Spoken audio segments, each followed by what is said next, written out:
చేరికతో తెలంగాణ రాష్ట్ర మంత్రివర్గంలో మంత్రుల సంఖ్య 15కు చేరుకుంది. దీనికి సంబంధించి పూర్తి సమాచారం మా బ్యూరో చీఫ్ శేఖర్ అందిస్తారు. శేఖర్ చెప్పండి, అజారుద్దీన్ ప్రమాణ స్వీకారంపై బీజేపీ నేతలు ఈసీకి కంప్లైంట్ చేసిన విషయాలేంటి అని అంటారు. 2 గంటల 15 నిమిషాలకు తెలంగాణ క్యాబినెట్లోకి మంత్రిగా అజారుద్దీన్ ప్రమాణ స్వీకారం చేయనున్నారు. గవర్నర్ జిష్ణుదేవ్ వర్మ సమక్షంలో 12 గంటల 15 నిమిషాలకు గవర్నర్ జిష్ణుదేవ్ ప్రమాణ స్వీకారం చేయించనున్నారు అజారుద్దీన్తో. అంటే ఇప్పటికే తెలంగాణలో క్యాబినెట్లో 14 మంది మంత్రులుగా ఉన్నారు. తెలంగాణ క్యాబినెట్లో అజారుద్దీన్ చేరికతో 15 మంది అయ్యే అవకాశం ఉంది. 15 మంది క్యాబినెట్ వర్గం 15 మందితో రాబోతున్నది సీఎం రేవంత్ రెడ్డి క్యాబినెట్. అయితే ప్రధానంగా ఈ అజారుద్దీన్ క్యాబినెట్లోకి సడన్గా ఇంత హుటాహుటిన తీసుకోవడం వెనుక జూబ్లీహిల్స్ ఉప ఎన్నిక నేపథ్యంలోనే క్యాబినెట్లోకి తీసుకున్నారనే ఆరోపణలు పెద్ద ఎత్తున వస్తున్నాయి.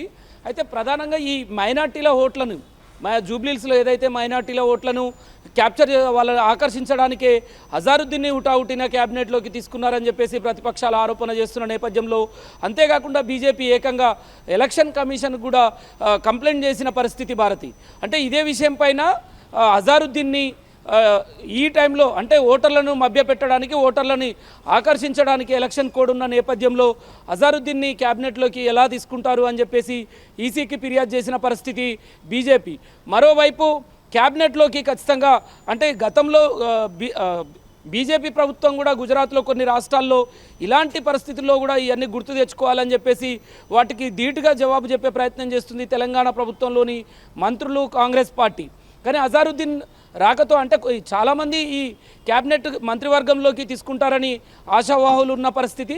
కానీ జూబ్లీహిల్స్ ఉప ఎన్నికలో నవీన్ యాదవ్ అభ్యర్థిగా ఉన్నారు. కాంగ్రెస్ జూబ్లీహిల్స్లో మైనార్టీలు ఎక్కువగా ఉన్న నేపథ్యంలో మైనార్టీలకు ప్రాధాన్యత ఇస్తే ఆ ఓటర్లు మొత్తం జూబ్లీహిల్స్ వైపు, కాంగ్రెస్ వైపు వస్తారనే ఆలోచనతోటే ఈ ప్రయత్నం చేసింది తెలంగాణ ప్రభుత్వం అని అంటున్న నేపథ్యంలో, అలాగనే అసెంబ్లీలో కూడా మైనార్టీలకు స్థానం లేదు, ఎమ్మెల్సీగా మండలిలో లేదు, అసలు క్యాబినెట్లో ఎక్కడ మైనార్టీలకు ఈ ప్రభుత్వంలో స్థానం లేదనే విమర్శలున్న నేపథ్యంలో అజారుద్దీన్ని మాత్రం క్యాబినెట్లోకి తీసుకున్న పరిస్థితి.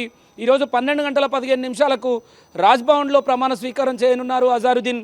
తనకు ఒకవేళ అంటే మైనార్టీ సంక్షేమ శాఖ అప్పచెప్తారా, హోంమంత్రి అప్పచెప్తారా ఏంటి అనేది మాత్రం తెలియాల్సి ఉన్నది. మొత్తానికి ఈరోజు అజారుద్దీన్ని మాత్రం 12 గంటల 15 నిమిషాలకు మాత్రం ప్రమాణ స్వీకారం చేయనున్నారు.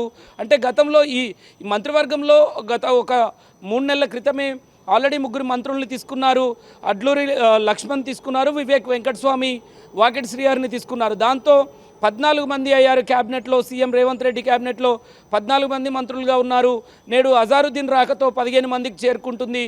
మరో 2కి కూడా అవకాశం ఉంది.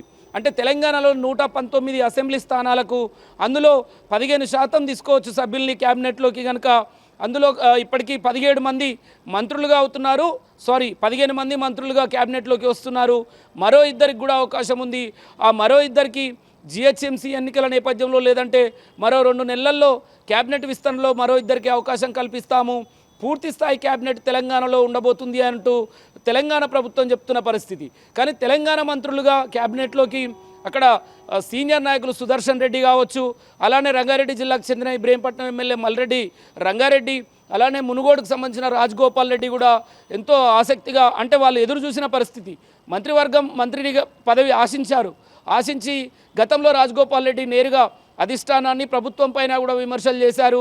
తెలంగాణ క్యాబినెట్లోకి రాజగోపాల్ రెడ్డిని తీసుకుంటారని ఆశించిన నేపథ్యంలో సడన్గా ఈ మైనార్టీలకు ఎలాంటి పాత్ర లేదు తెలంగాణ క్యాబినెట్లో, అటు చట్టసభల్లో లేని నేపథ్యంలో అజారుద్దీన్ వైపు మాజీ క్రికెటర్ అజారుద్దీన్ని ఈసారి క్యాబినెట్లోకి మాత్రం తీసుకుంటున్న పరిస్థితి.